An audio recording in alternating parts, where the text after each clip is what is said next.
こんにちは。今日はですね、平日なんですけど、仕事終わった後、また前回の続きで物件の内覧に行ってました。今日はペーニャ・ド・フランサの物件を見てきたんですけど、そこから今まっすぐ、町の方に降りてきてアロイオ市の方に今散歩してます。今日夜ですね、すごい、素敵な予定があって、それまですごい時間が空いてるので、今からちょっと何して過ごそうか悩んでるんですけど、今日はですね、多分今35度とかですかね、35、6度外あるので、ちょっといつものように永遠に歩き回るのがちょっときつそうな雰囲気なので、どうしようって感じです。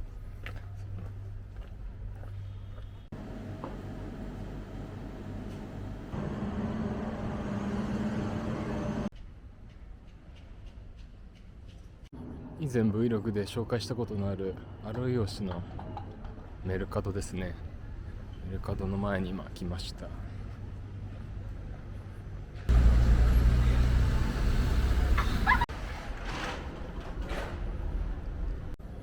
今日は内覧2軒行ってきたんですけど、なかなかやっぱりちょっと自分の中で合格点の物件がないですね。本当にでも本当競争率がすごくて、どこ内覧行ってももう5分刻みぐらいでいろんな人が内覧来てて、なんか日本だとあんまり表だってそういうことしないんですけど、こっちだと本当にもうプロファイルを見てこうオーナーさんが貸す人を決めるみたいな感じなんですよね。もう仕事の契約書とか、直近のペイスリップとか、場合によってはですね、もっといろんな資料を提出して、でそこでオーナーさんが誰に貸すかを決めるっていう賃貸の申し込みスタイルなんですけど、本当すごい数の人が来てるので、オーナーさんも選びたい放題で、今日1軒目に行ってた家のオーナーさんが言ってたんですけど、こういうのをやるのは本当トラブルなく、ダメージもなく家を無事に貸すためだから、こういうことをするのは本当に仕方ない文化なんだよねっておっしゃってました。確かにそうですね。ここ本当に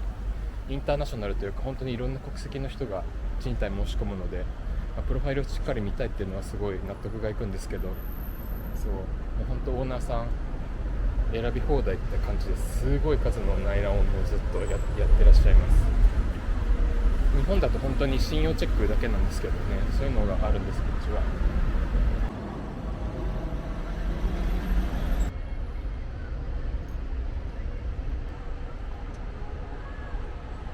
結局ですね、今日まだ夜の予定まで4時間ぐらい時間があるので、暑いのでちょっとモールに行こうと思って今バスを待ってるところです。で今日の内覧の話なんですけど、皆さんに前回の YouTube でコメントいただいて、本当に広いエリアを今見てて、リスボンの端っこの方もいっぱい検討してるんですけど、今日見た物件はそうですね、やっぱり広さが僕どうしてもちょっと気になるところがあって、僕は家で基本的にリモートワークなので、あんまり狭すぎるとですね、仕事がちょっとはかどらないというか集中できなくなっちゃうので、寝るところは寝るところ、働くところは働くところっていう、ちゃんと区切りがつけれる、ぐらいの広さを求めているので、なかなかですね、やっぱり広い物件は、今の家は結構広さがあるので、それがちょっとないので、なかなかちょっとまだまだ苦戦中っていう感じで、時間がこれからもどんどんかかりそうだなっていう、感じです。でも今日2軒見て、本当になんかだんだんちょっともうなんていうんですかね、妥協点も探そうっていう自分の中での気持ちの整理もついてきたので、100点じゃなくても、85点の物件ですね、見つかるればいいかなっていう気持ちになってきたので、これからももうちょっと探していこうかなと思います。本当にですね、上の階からの騒音が本当に日に日にひどくなっていて、これ2日前の騒音なんですけど、こんなんですよ。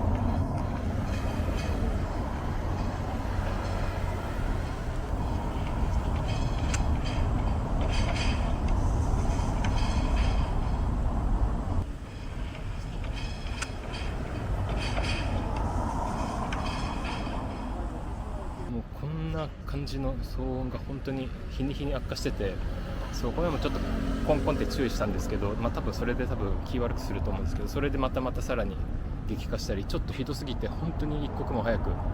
出たいっていうもう状況です。ちょっと他にもいろいろ実はやられてることがあるんですけど、証拠がなくてですね、そう以外のことは何も言えないんですけど、他にもちょっとその人らしきいろんなちょっとことが起きていて、本当に嫌がらせの域がちょっともう度を超えてるっていう状況になってるので、本当に一刻も早く出たいので、内覧ちょっと引き続き頑張ります。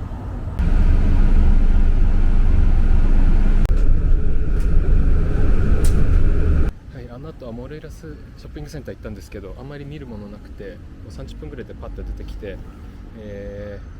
ジャルダン・ドゥ・プリンシペリアルで2時間ぐらい読書をして、今9時前になったので、今からイベントに行きます。韓国に住んでる韓国の、親友の一人が映像クリエイターですね、映像監督やってるんですけど、その、方の作品がですね、リスボンで今回上映されるということで、その上映イベントに行ってきます。本人にもちょっと現場の様子とかですね、どんな感じか伝えたくて、ちょっと映像撮っていいのか分かんないんですけど、ちょっと写真とか撮って本人にも届けてあげたいなと思うので行ってきます。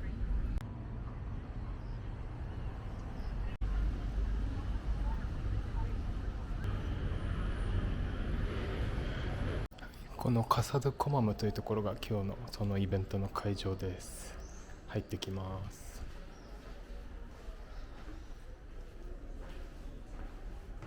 Poem Collective. My name is Chewon. I'm from Korea. My name is Zi. I come from China.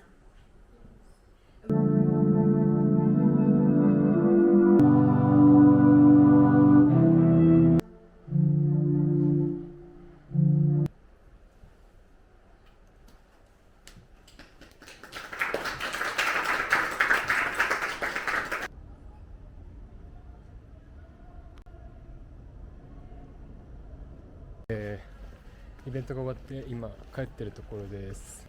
僕以前ちょっとちらっとお話しした通りですね、昔韓国に住んでたことがあって、その当時から韓国で結構クリエイティブな仕事をしている友達が多くて、本当に彼女の作品をこの自分の住んでるリスボンという土地で見ることができて、しかもですね、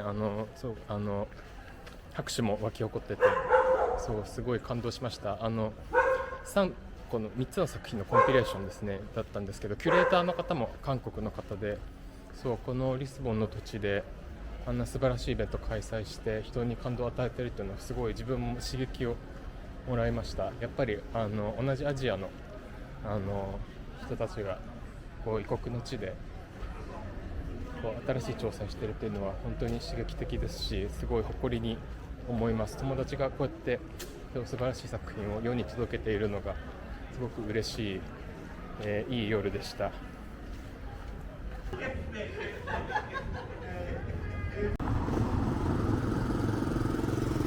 い、おはようございます。今日はですね、お休みなんですけど、料理ですね、久々にちょっとポルトガル料理コンテンツを撮ろうかなと思います。多分前回ポルトガル料理したのがポルバラガレーロだったかなんかを多分作った時なので、多分2年前とかだと思うので、久々にちょっと料理紹介をしようと思います。で、今日料理するのが皆さんからよくいただく質問のトピックに沿ったメニューで決めました。先月ですね、母がポルトガルに来てくれてましたが、なんかお母さんとの思い出どうでしたかとか、なんか何が気に入ってましたかとか、よくコメントとか質問いただいたので、それの答えの中の一つとして、母は本当にポルトガルの料理が好きで、ポルトガルの料理の中でも今回2回目なんですけど、今回のビジットで気に入ったのが一番気に入ったのがカウドベルデでした。カウドベルデっていうのが緑のスープですねという意味なんですけど、北部のミーナ地方の発祥の料理で、ポルトガルでも今全土で本当に食べられてて国民的なスープです。ポルトガル人って本当にスープをすごいよく飲むので、メインの食事に入る前にスープ頼む方多いです。その中のオプションで多分一番と言ってもいいぐらいポルトガルで定番なのがカルドベルデというスープです。でそれがですね、僕がよく行くお店ですごく美味しいお店があって、それを母が飲んで感動して、その後何度も2週間の間に行ったんですけど、そのスープがお気に入りだということなので、僕はちょっと今日それをですね作る様子を撮影しようと思います。ちなみに初めて作るので成功するかどうかは分かりませんが、レシピ自体はすごくシンプルなレシピなので、大失敗はないかなと思ってこのメニューを選びました。でちなみに他にはですね、今回バカレアブラスですねも気に入ってました。これは干しだらと卵と、じゃがいもとかをですね混ぜた料理なんですけど、母はそれが何ですか、こうリゾットというかピラフみたいなお米で作られてる料理だと思って食べてたらしくて、お米料理だと思ってたって言ってたんですけど、なんか米みたいな甘みがじゃがいもから出て、タラと合わさるとすごい美味しい料理で、僕も大好きな料理なんですけど、母が好きだろうなと思っておすすめしたらすごい気に入ってました。なんで本当に今回の滞在ですね、料理がすごい楽し趣味だったということで、期待通りですね美味しい料理いっぱい食べて帰ったんですけど、その料理ですね、僕もちょっといつか手作りしてあげれるように今日ちょっと練習してみようと思うので、初チャレンジちょっと取ってみます。オリーブオイルたっぷり敷いて、ニンニク2かけぐらい入れます。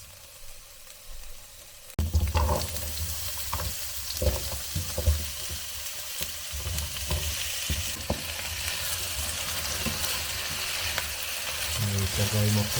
玉ねぎを入れて炒めます。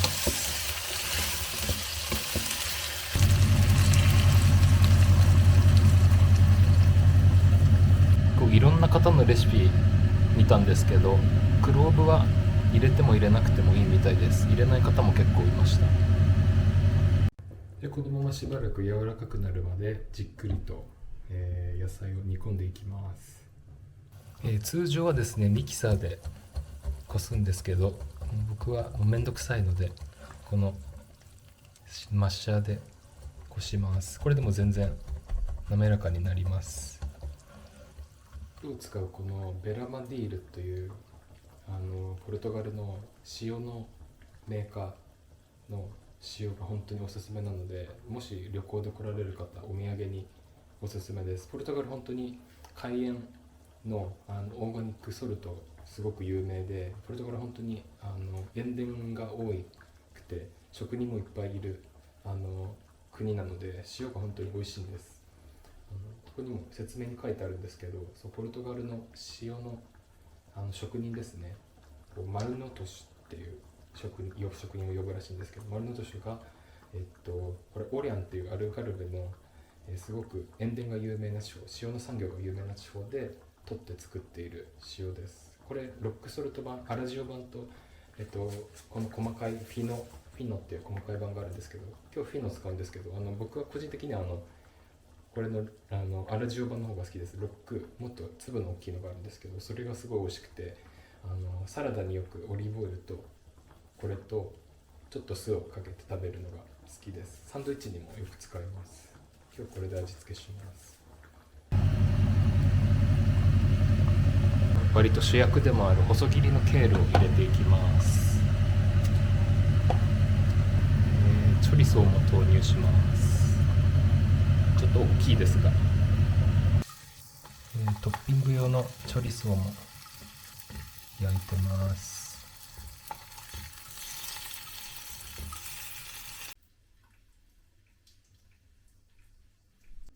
はい、こんな感じで完成しました。すごい初めての割には上出来じゃないでしょうか。この横に添えてるのは僕の好きなポルトガルのパンサロイオというパンです。じゃあ実食します。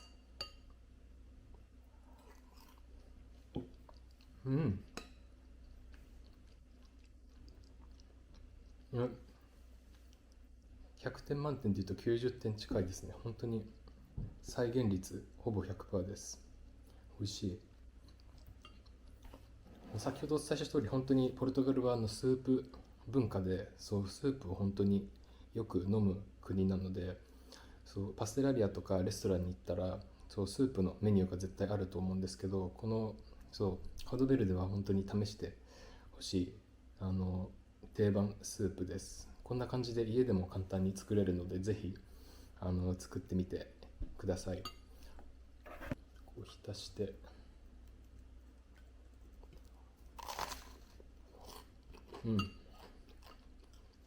美味しい。よく合います。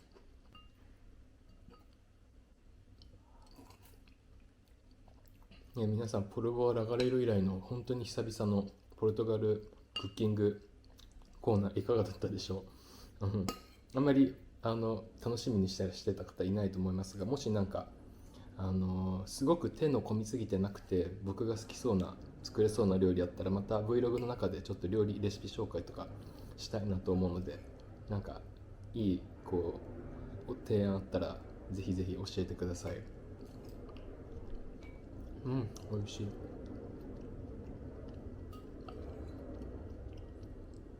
そうで、母との話の続きに戻るんですけど、母は本当にこういうポルトガルの食事ですねが大好きで、あとですね、結構ここに来ていつも言ってるのが、やっぱ人がいいねっていうことはいつも言ってます。やっぱ日本っていい意味でも本当になんていうか、人になんていうんですかね、距離を置いてるので、なんか街歩いてて知らない人に声かけたり挨拶したり微笑んだりってことは基本ないんですよ。あんまり、もちろんたまにはあるんですけど、でもこっちって結構それ普通じゃないですか。なんか近所の人に挨拶したりとか、急に知らない人が声かけてきたりとか、目合うとニコってしたりとか、あれって日本だと本当にないので、それがすごく気分がいいねってことはいつも言ってて、なんか家の近所でも近所の方がよく微笑んだり挨拶してくれたり、あとお店に入ると大体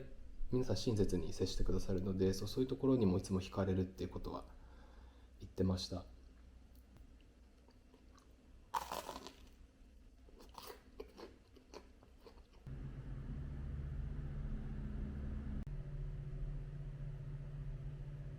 今回は平凡な日常の Vlog という形で久々に料理をしてみたりとかっていう、